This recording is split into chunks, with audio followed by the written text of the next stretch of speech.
let's say you have like text with uppercase and small case, but you want to do some transformation.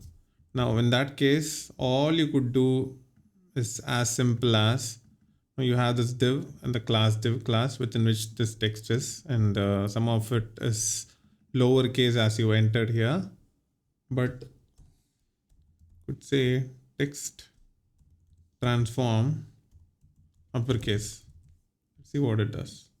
Everything becomes uppercase. So the browser transforms start, and it applies this style to it. Let's see what else is there. There's lowercase.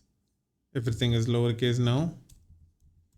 There's capitalize. Let's see what it does. So capitalize pretty much capitalizes the first letter of each word. That's what it does. And this text transform might come in handy, and you don't have to change a lot. And like you don't have to change the text itself. So this helps a lot.